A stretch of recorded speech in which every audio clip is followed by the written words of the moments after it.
Hey everybody, and welcome back to episode 2 this season of Dust Jacket Radio. I'm really excited to introduce our guest today. We have Dustin, and Hello. Stepping in for... Oh, yep. Hi, everybody. I'm Alex Valdez. I'm filling in for our host extraordinaire, and I will try to do him justice. So we'll see how it goes. Yeah, some of you may remember Alex from a previous episode we recorded about Murakami. So she's going to be giving her awesome input on Stephen King today, which is going to be our topic of discussion. So we're going to be talking about the Dark Tower series, which Dustin is going to be our resident expert right now. So I hope. yeah. So just to get you started on that, and then we'll talk about Stephen King a little bit. I just wanted to introduce Dustin here. He's a bass player for a band and a very avid reader. Tell us a little bit about yourself, Dustin. Well, I play bass for local bands here, Spies Like Us. I sometimes play bass for the Toasters. And I've been reading a lot of Stephen King for about the last 6 or 7 years. I just dove in and never came up for air. It's been really great, man.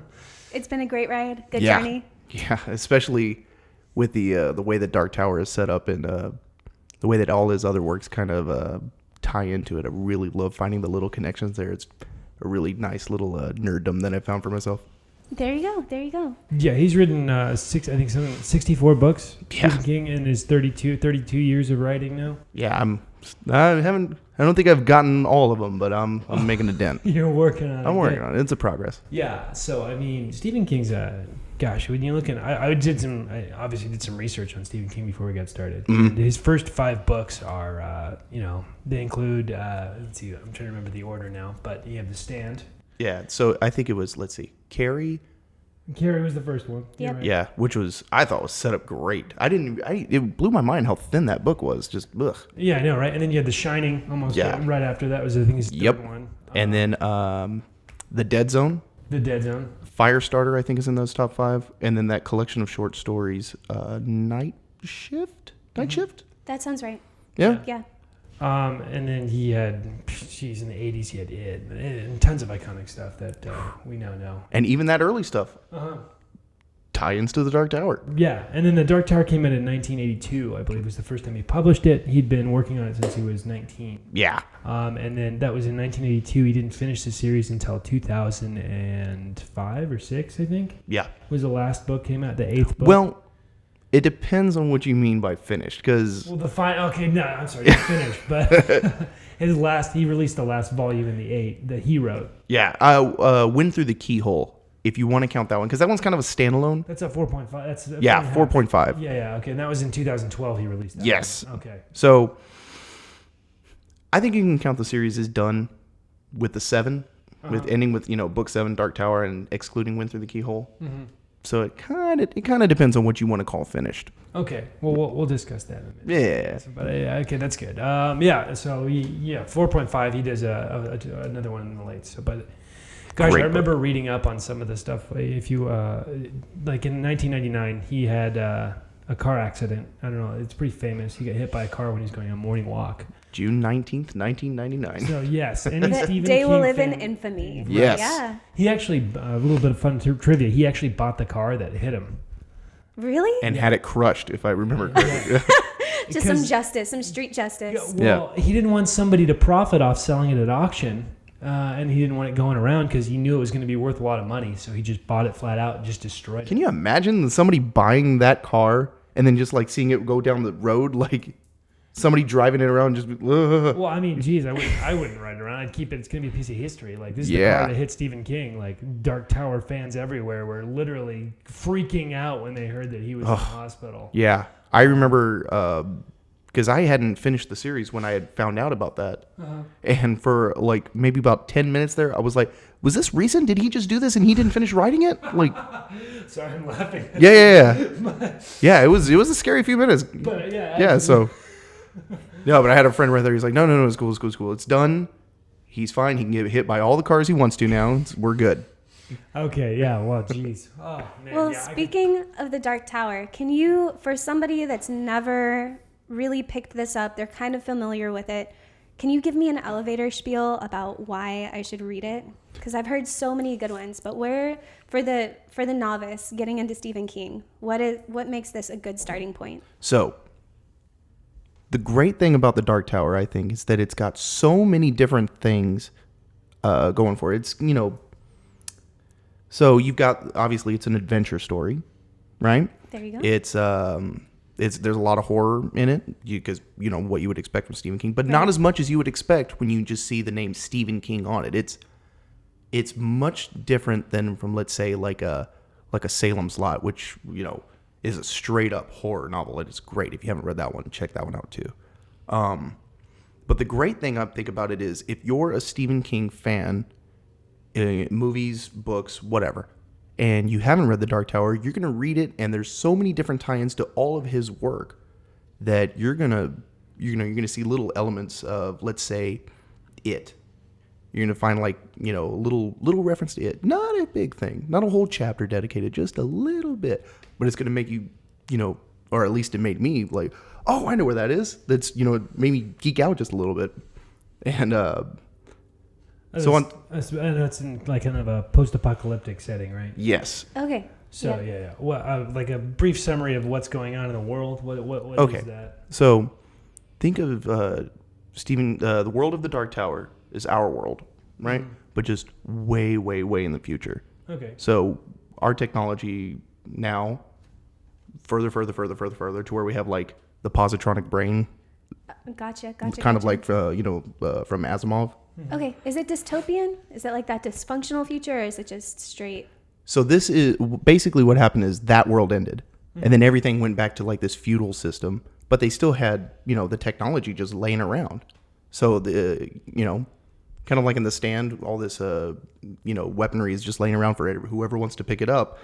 Well, that's the same thing that's going on here, except, everything's running down now. Even the directions of the compass are in flux. That's cool. Yeah. Okay. Yeah, that happens every 10,000 years or something. Yeah. Well, except it's happening on a day-to-day basis, and this rate of change is speeding up. So you go to bed one morning and east is east. Mm-hmm. You wake up and it's kind of off. It's not really there. Mm-hmm. And I wonder if that's symbolic at all. Yeah. Yeah. So the world has moved on, but Roland is a member of this order of. You can think of him as knight errant. Yeah, I'm just gonna hold up the book here and have a little. But instead of you get like a crow. Illustrations by Michael Whelan, awesome artist. Yeah, he's pretty epic. Yes. Yeah. He's a gunslinger, right? Yes. So if you think of Roland as somewhere of a cross between a cowboy, a knight errant, and I'd probably say a samurai with the level of proficiency he has with his weapons, his guns, and you're somewhere close to the mark.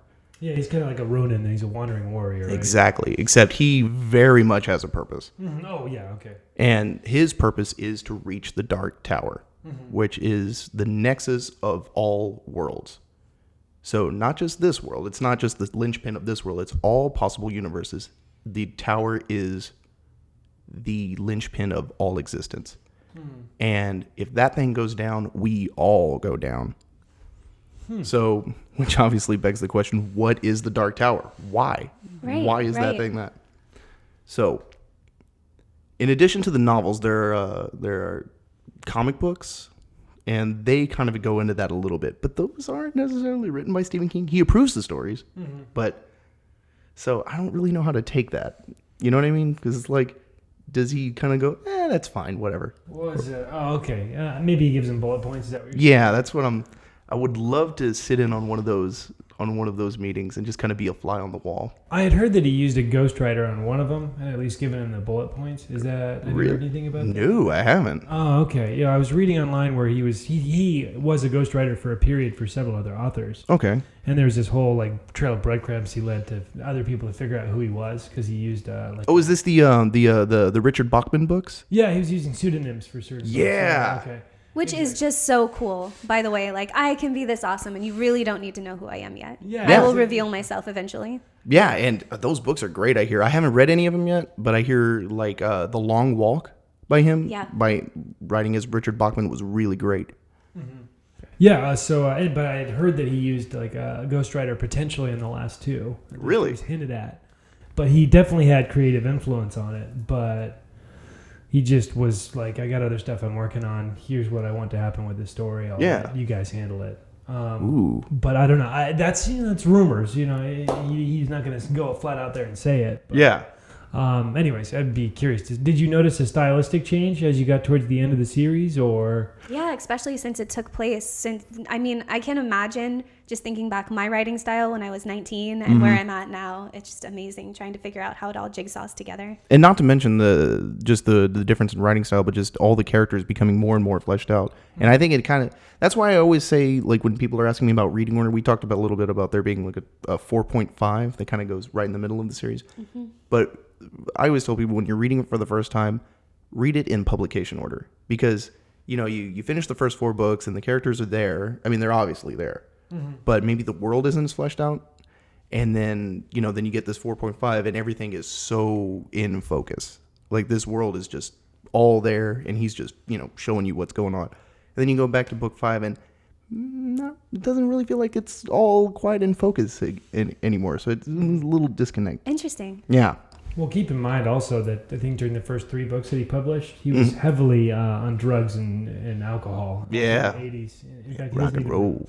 Yeah, that was circa like the Shining era. Yes. He was like heavily, Until 1989, in fact, he was on drugs and doesn't remember most of the 80s. Yeah, I even read a little part in his nonfiction one on writing where he doesn't remember writing, was it Cujo? Cujo is not remembered at all by him. He just wrote it. By the way, that is such a fantastic book. I love how he just... By the way, this is another take for me on why I like Stephen King so much. He just totally takes the narrative and he's like, I'm just going to write memories. Yeah. And the coolest thing about that book is the chapters. Some of them are like 3 sentences and then some of them are like a page, and just the way he jumps back and forth between childhood, and it's a really good book. That's definitely one to check out. Man, that ending ripped my heart out though. Ugh. No spoilers. Yeah. Just save your heart. It'll get ripped out eventually. I promise. Well, that happens with King, especially like I got started on King. The first one of his that I read was The Stand, which was what you were telling me earlier. Yes. So. Yeah, I had for a long time when I was in college, I was only playing music and that's all I was doing. And I don't know how it happened, but I just stopped reading for a while. It wasn't by design or anything. And then I had a buddy of mine who was just hounding me, like, read The Stand, you have to read The Stand. And so finally I'm like, all right, this is a big, thick novel. I don't think I have time, but I'll try to fit it in.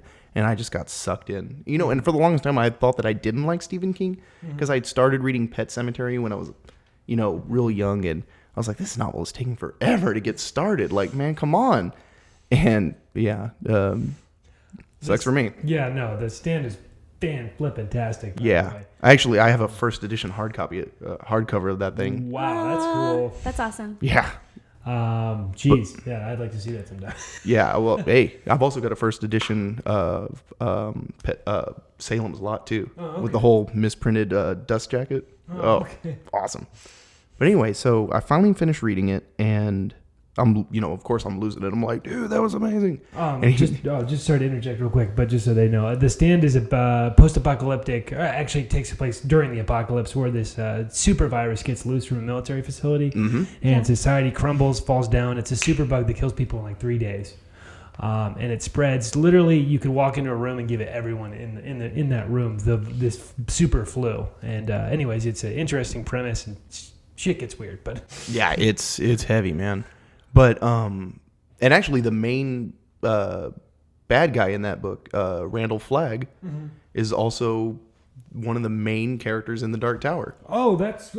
So Yeah, is he, The interweaving. Yeah. The interweaving. And this thing. won't be a spoiler because it's the first line in the book. But the first line in the book, very famous opening for the Dark Tower, is the man in black fled across the desert and the gunslinger followed.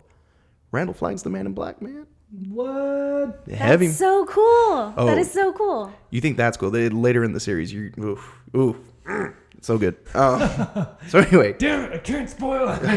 I can just see it. killing me. I want to just. You guys have to read this, seriously. Yes, it's especially if you're a Stephen King fan. I can't hammer that point enough. Yeah, and if you're not a Stephen King fan, then I guess you're in for a You real will treat. become one because I read The Stand, and then my buddy who got me into The Stand was like, okay, I'm glad you liked it. The only reason I had you read that was so I could get you to read this. And he actually slid me over this exact copy of The Dark Tower. I mean, obviously not that one, but that's mine. But anyway. yeah.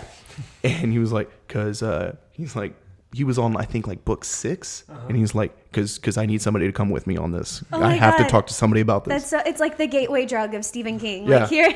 Oh, yeah. That's so funny. It's funny because like Dark Tower fans are referred to as Dark Tower junkies. So, yeah. Funny side story, by the way. So Stephen King, on these articles of Rolling Stones, he got written. He gave 2 notable stories about people writing to him because he hadn't finished the Dark Tower series yet. Yeah. At the end of Song of Susanna, I think he recaps him a little bit. Oh, okay. Yeah. Yeah. So he got mailed a letter by an 86-year-old woman that said, "I have terminal cancer and I'm going to die soon, and I just need to know how the book ends before I die. Oh you my gosh. Please just write me a letter with a brief description. You don't need to publish the books. I just need to know before I die." And Please tell me he did it. And he goes, "Oh my God, I don't know how it's going to end. How am I going to write this letter to this woman that I don't know the ending myself, so I can't write it to her?" And then he goes, Lie. What are you doing? Lie. Just lie. I know, It's so Give her easy. something. Give her hope. You make things up for a living. Just make it. Really, the other one was an inmate on death row, and he said, "I'll literally take it to the grave. Like, I can guarantee you I will take it to the grave. Just tell me the ending." Yes, because because people on death row, you can trust them. Yeah, right. No, just That's pretty funny. yeah, right. But no, he was gonna get executed. He was Yeah. he was like 3 weeks out from death, or whatever. But couldn't. I think he may not have got through his publicist quick enough, and he was like, "Oh shit, is he alive? No, he's dead. Oh well, whatever." Like, Yeah. So let that be a lesson to you. If it looks like you're on the way out, don't start a series of books. Just read one shots. Well, yeah, right. Yeah. Because you can't deal with the torture Yeah. of it. Ugh. But anyways, that's funny that your friend did that to you. I said the same thing happened with my friend in Game of Thrones back in like the early 2000s. The early stages. You know, He was like, Yeah. "You gotta read this, man." I was like, "Dude, come on." He's like, "I just need to talk to somebody about it." Like, You know, that's and now everyone- that's exactly how I got into Game of Thrones too. I was a buddy of mine at work. I kept like trying to get him to read The Dark Tower because you know, because you gotta take somebody with you. And he's like, "Look, fine, I'll read the Dark Tower series if you do Game of Thrones." And we were doing it at the same time, comparing notes. It was awesome. That's awesome. Yeah, it was. It was great. And he was doing all the audiobooks. So it was like Well, I hear the Stand audiobooks are really good, but I'm sorry, no, the Dark Tower audiobooks are fantastic. I love the audiobooks. I think I like them more than the actual books. Really? Yeah. Oh man, they have a narrator for 3 of the books, Frank Muller, and that guy. That guy's the Eddie Van Halen of audiobooks. He's amazing. He just nails it. There's a character, Eddie, in the book who is from New York, and they describe him that whenever he gets excited, his New York accent gets even thicker, and he does that. In the book, perfectly. He does it. Whenever, that character is getting a little jazzed up, you can hear that accent getting thicker, and it's just, so good. Not to say that, who was the other guy? George Guidall.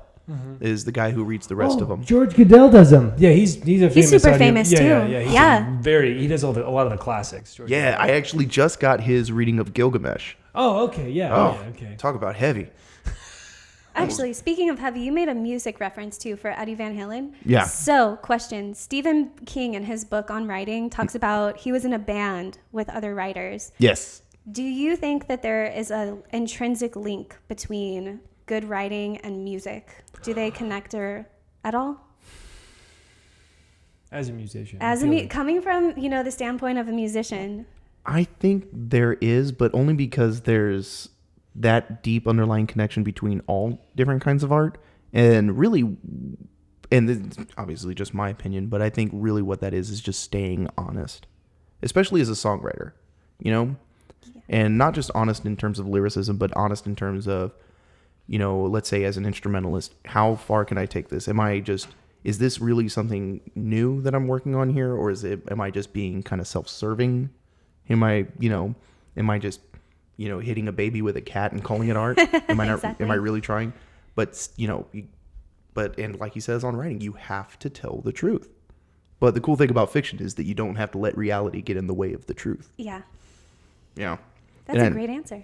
Yeah. So, I mean, because I'm about to get married, and we've been taking a little bit of dance lessons, and I've been seeing,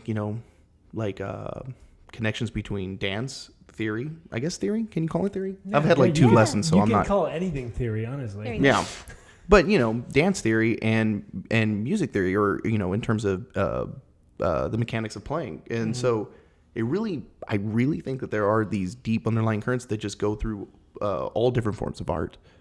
So, I don't know. Yeah. So probably, yeah. Yeah. And also painting. Yeah, very true. That's very true. And I feel like, do you think that's one reason that Stephen King is going to be maybe a timeless author? Because he's not just pigeonholed into one type of genre, but he weaves a lot of different things together. Definitely. And obviously I'm a little biased because I'm such a little fanboy. Mm-hmm. But with him, and on writing especially, he really hammers the point that it's all about story. And it really is great. I mean, good novels are about story. And I'm not to say that that's the only thing a good novel can have is, it has to have a good story. But speaking in generalities, it's a lot about story. Yeah, absolutely. And just like a really good tune is mostly about the tune. It's mostly about melody or harmony. The interaction between those two things is great. I mean, you can have like some sort of like, far out musique concrète kind of song and call it, like Revolution Number 9 is. And that's really iconic. But does anybody sing along to Revolution Number 9? And hum the whole thing? No, nobody ever does it like sitting in their car on a long drive going, Number 9? No, man. But they will sing along with All You Need Is Love. Mm-hmm. Right? Yeah, that's a very good point. So, yeah. So I think that it's his ability to let the story happen and not to get bogged down with other things, all these bells and whistles, that I think is really what's gonna make that gonna give it that lasting quality. And why everyone should read it, I think. Yeah, and not only that, but and I keep talking about all this different stuff, all these different tie-ins and everything, but really, it's just a great story, and it's just like the character of Roland is just what makes him so dynamic? Do you think? I'll say that I think it's his. Just this single-mindedness. I mean, I don't know. Can I give this? Is he like a stoic character? Is that kind of?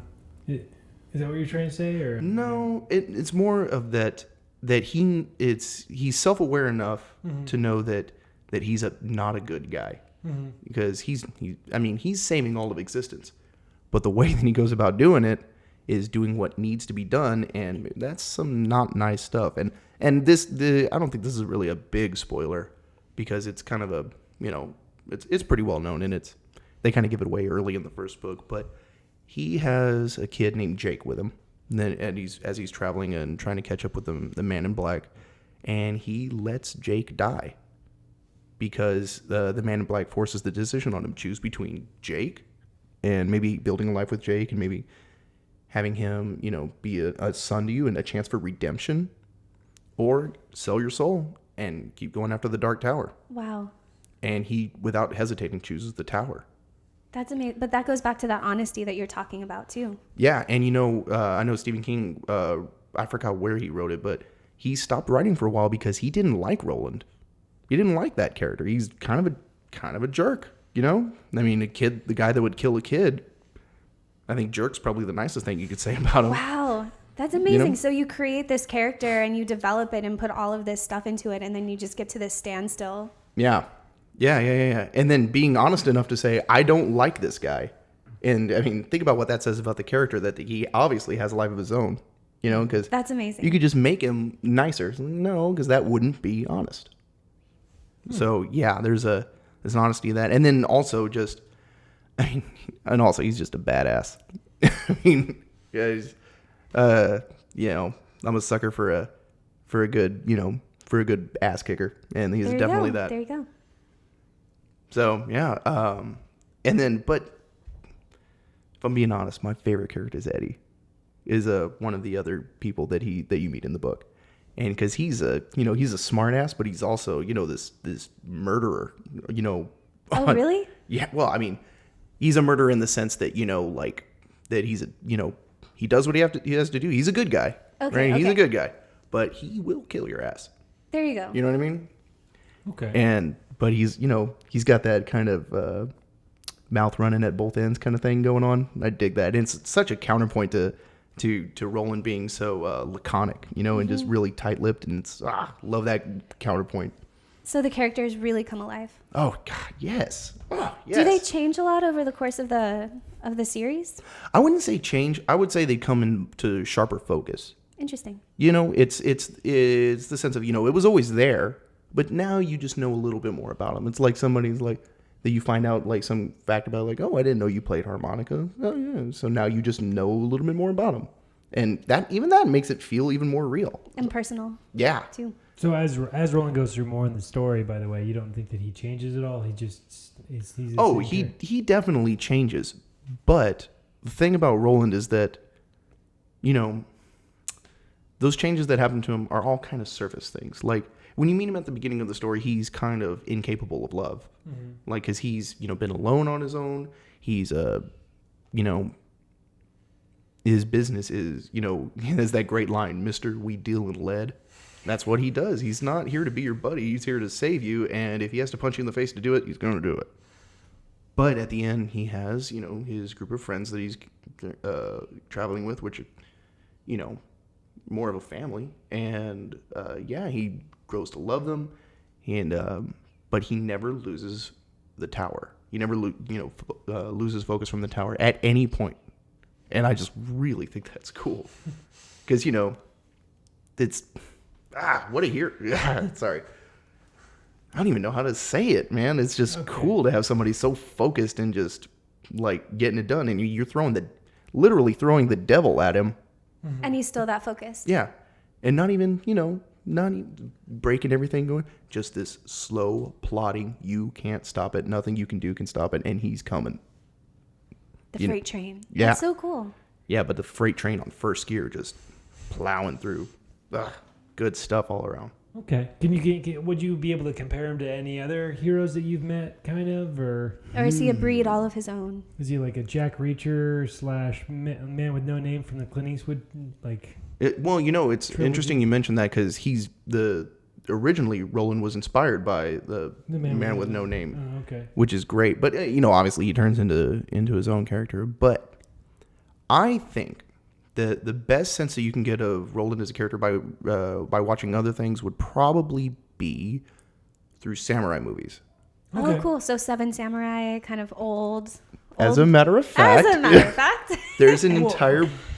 Yojimbo is what that's a samurai movie that was the basis of A Fistful of Dollars. Yep. So it's funny how it's this giant cycle where they're all inspiring each other, but right. And you know, the Dark Tower draws influences from everywhere. You know, a lot of other ones. I mean, there is a direct reference to the Wizard of Oz. It's great because if you already know that reference, which obviously everybody knows, you know, Wizard of Oz, you get that ecstasy of perfect recognition. It's great. But if you don't, like, there were some references to Richard Adams and Watership Down and Shardik, those books. Okay. I've never read those, but now they're in the bullpen, you know? Yeah. And I just love those little avenues to just discover new things. And this is definitely a great way to do it, especially new Stephen King novels. Yeah, and I think that's one thing that's really important about Stephen King is for a lot of readers, and I know for me, it's a little intimidating trying to figure out where to start with Stephen King because you go to a public library and there's just like this section that just stares at you and it's kind of daunting and you're like, which one is the best one? Which one goes with this one? And I just feel like it's so hard to know where to start. Yeah, and you know, there's been a few times that I've read interviews with Stephen King where he was in front of an audience. Who here has read one of my novels? And of course, everybody's hands go up. And then he asks, who here has read The Dark Tower? And so few hands go up, which is weird. Like, this is like, for me, when you say Stephen King, the first thing I think was like, oh, Dark Tower. Like, I don't think The Stand, which Stand's great, Shining's great. All his, big ones are great. But I think Dark Tower. And so that's why I'm so pumped about this movie coming out. And I know there's like a lot of things, like people are like, oh, Idris Elba isn't good for this part or whatever. And don't buy into that jazz. It can work. It can totally work. And I really hope, as much as I like being like, like, oh, you don't know The Dark Tower? All hipster. Whatever. Probably never heard of it. I'm way looking forward to this movie coming out and having a lot more people be aware of the story and reading it and having so many more people to nerd out with. Yeah. I just want to be able to walk into, like, what is that, that geek store? Heroes and Fantasies or... Yeah, just any like stuff and just see like Dark Tower action figures. Oh, yeah, man. There you go. That's I'm the so goal. all over that. That is the goal. Yeah. Can't wait to get my Dark Tower tattoo also. That's going to be cool. Is it the main character? No, I'm getting the tower, man. I'm going You straight. are. Yeah. You're getting the tower of symbolism. That's going to be cool. Yeah, I'm really I got to find the right guy. I think I know the right guy. A buddy of mine. But Hint, any literary tattoo artists, post below. Yeah, that's right. Please. And hook a man up. And we'll post the photos if you do a good job. I mean, yeah, and get your name out there, Yeah, it's just a great series, man. I've if you include the times that I've gone through it just in audiobook format, I think I've read all 8 books around 5 or 6 times now. Wow. Yeah, it's so seamless. Just I can just dive right in now. It's great. I could just have it on in the background, but it never is like, I'm like, I gotta turn it off. When like if I over listen to an album, I'm like, I don't want to get burned out. Yeah, this is. Do you get the turn it off? I can't deal with this right now, at least, or No. It's too emotional. I can't do it. No. I'll tell everybody else to shut up. I'm like, hey, y'all keep it down. See, I know that's something that John and I have talked about too. Is some of the mark of the best literature? It grows with you as a person. So you pick it up that first time, and then when you pick it up 10, 15 years later, you still get something out of it, and it's something rich and rewarding and different. Yeah, not to mention nostalgia now, because I've been doing it for so long. Yeah. I can kind of remember at points, like, oh, I remember when I was reading this last time, this and this was going on. Same the way I feel about The Hobbit. Oh, I read The Hobbit when I was like 10, and I've just been in love with it ever since. I think I read it like once a year just to have that little childhood feeling. It's so great. That's funny. Yeah, I do that with The Catcher in the Rye and The Great Gatsby are the 2 that I read every year. I need to reread Catcher in the Rye again. The way he just catches all that freaking rye. Yeah. Right. So do you have any other books that are on your to-read list that you're working on? Dark Tower list or just in general? Other books you're checking out? Ooh, actually. There we go. Get the Kindle out. I like to... Let me take a moment to plug like Goodreads right now. Do you, Goodreads they should call it Best Reads because it's awesome. Love that. Yeah, right. It's a good site. So, do you have a reading goal challenge you set up for yourself every year, or do you do that? Or no, I don't want to make. I don't want to make reading like a chore. Because it's not. Oh, okay. But you know what I mean. Like I always, if I give myself a goal, for some reason it turns into a feeling of have to instead of want to. Oh, okay. But I've been reading like a madman lately, so I think I'm good without the goal, Okay, I hear you. And okay, so I've always liked it because it's like it's almost. I'm a long distance runner, so I kind of like setting out like I'm gonna run X miles today, and then if I like halfway through, I'm like, man, this is rough. But at the end of it, I'm like, I'm glad that I said I was gonna run 10 and stuck to it. Yeah, you see, I can do that with bass, but for stuff that's like recreational, like journaling or reading.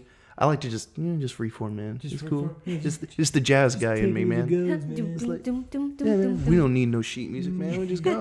It's cool. I got you. Okay, so Bleak House by Dickens is definitely on my list. I actually got that from his other series, the Talisman trilogy that he's writing with Peter Straub. Mm-hmm. They mentioned that, and I've been, I've never read any Dickens. Kill a Mockingbird right there. Paulo Coelho, The Alchemist. Like, Yep. You got some really good books on Q. Hey, I think we've talked about The Alchemist on this show before also. Oh, Really? Yeah, he's amazing. Yeah. Somebody's Yep. told me to read it, and I'm trying to get to it. It is one of the best stories. Going back to that, Yeah. one of the best stories of all time. See, There's Ulysses right there. Yeah. James Joyce. I cannot. Oh, I love that. That is like being drunk on words. It's so great. You're just Yeah. like, what's going on? Oh, wait, what? one of those where Yeah. you really got to pay attention to meta.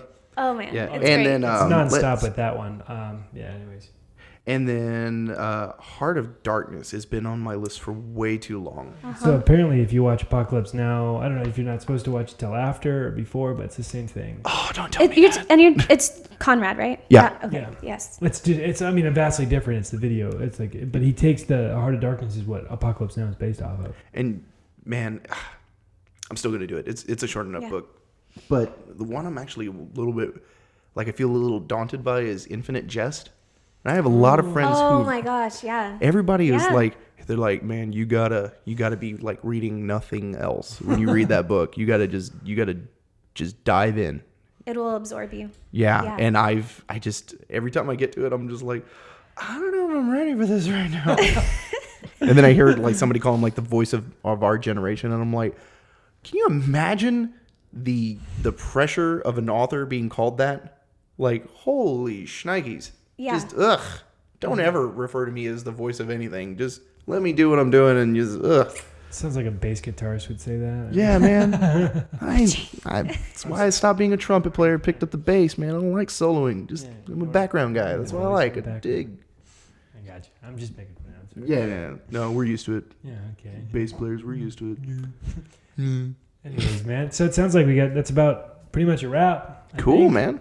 Well, thanks for having me, man. Thanks for letting me come in here and geek out all. No, I mean, I'm really glad you came, Dustin. That was a really fun talk. Yeah, I had a blast. Yeah, exactly. And we're gonna have you back too to kind of talk about the movie and see if it lives up to expectations. See what's going on after you see it. Man, I've told everybody that they're like, oh, we should go see it together. I'm like, well, first time, you're not invited. This is private. Yeah, this this is is- intimate. This is for me. I'm wearing my Dark Tower T-shirt, and I'm wearing other stuff so all the nerds will look at me and go, he knows, and then we'll all sit together, we'll hold hands. It's gonna be great, and nobody will talk. Everybody, shut your face. We're watching this movie. I think I got like a revolver belt you could borrow if you want to go like. Nah, I think I want to stay out. I'm not there yet, man. Yeah, I can't wait for this movie. Is it going to be a 7-part movie series? Do you know? I don't know. I purposely been Don't not paying attention to any news of this movie. I want to go into it, and then I'll go back and be like, oh, production stuff, whatever. Mm-hmm. But for now, I'm staying away from everything. I want to just have this one day where I just dive in. Yeah, that's what I did with Star Wars, actually. Yeah? Yeah, I was like, I don't know what's coming out. I don't want to know anything about it. I don't want to see any of the previews. I don't. Yeah. I just want to, Oh, that was such a good movie too. Yeah, I know, right? Anyways, hey, we keep talking. Yeah, sorry. So thanks for tuning in. That was a fun episode for episode 2. And then tune in next week. We got a really cool guest coming in. So we'll give you some more information on that later. But anyways. And make sure keep subscribing below. Leave comments. Anything you want our guest to know, he'd be more than happy to answer questions. So thank you guys so much for tuning in, and we'll see y'all next time. And until then, keep reading. Keep reading, everybody. Bye.